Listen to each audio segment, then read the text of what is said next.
Greetings everyone and welcome back to Rex TV. Today's video. We are going to talk about trending news around streets of Zimbabwe. Calls for Mnangagwa to step down, clash between Mnangagwa and Chiwenga, military-backed Chiwenga. Zimbabwe, a nation of proud heritage and resilient people, is once again at a crossroads.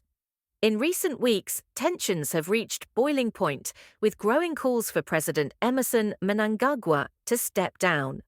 The ruling party, ZANU-PF, is under immense pressure as accusations of mismanagement, corruption and authoritarianism resurface.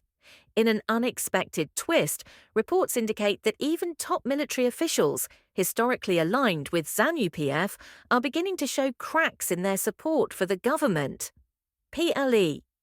One of the loudest voices demanding change comes from the Liberation Struggle Organization, a group with deep ties to Zimbabwe's fight for independence.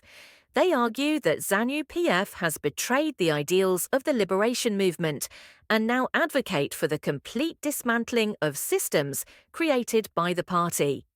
They even proposed renaming the country to mark a fresh start, symbolizing a break from a troubled past. But why now?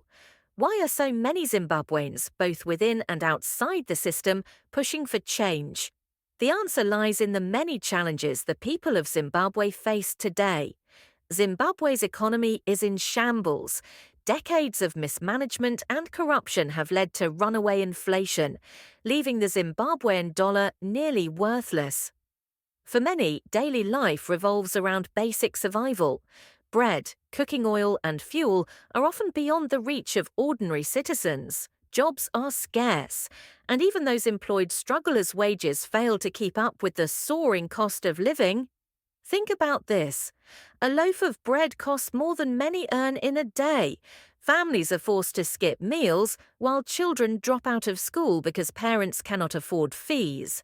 The government, meanwhile, offers little in the way of solutions, fueling public anger and frustration. Unemployment rates in Zimbabwe are among the highest in the world.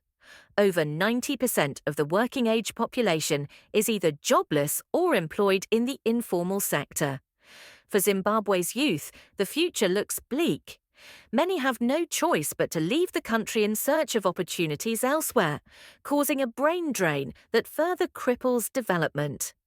This mass exodus of talent and ambition leaves communities hollow, depriving Zimbabwe of the innovators and leaders needed to rebuild.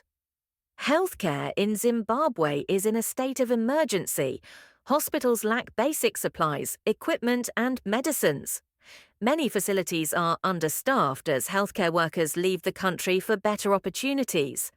Pregnant women often have to bring their own medical supplies to deliver their babies. This is the grim reality for millions. Education, once a source of pride for Zimbabwe, is also crumbling. Teachers are striking due to poor pay, schools lack resources, and students face overcrowded classrooms. Without quality education, how can a new generation hope to lead Zimbabwe into a brighter future? Critics argue that ZANU-PF has maintained its grip on power through fear, intimidation, and outright violence. Political opposition faces harassment, arrests, and even death threats. Activists who speak out against the regime risk imprisonment. Media outlets are muzzled, leaving little room for dissenting voices. Meanwhile, corruption runs rampant. Wealth is concentrated among a small elite, many of whom have ties to ZANU-PF. While the ruling class lives in luxury, ordinary Zimbabweans suffer under crushing poverty. The calls for Mnangagwa to step down and for ZANU-PF to relinquish power are growing louder each day. Protesters demand justice, transparency and accountability. The Liberation Struggle Organization's call to remove all ZANU-PF-created systems resonates with many who see the current structures as a barrier to progress. Changing the name of the country might seem radical to some, but for the Liberation Struggle Organization, it symbolizes hope, a new beginning, free from the shadow of a government they say has betrayed its people. The military, a traditional ally of ZANU-PF, now appears divided. Reports suggest that some top officials are frustrated with the party's leadership and its failure to address the country's growing problems. If true, this could mark a significant shift in Zimbabwe's political landscape.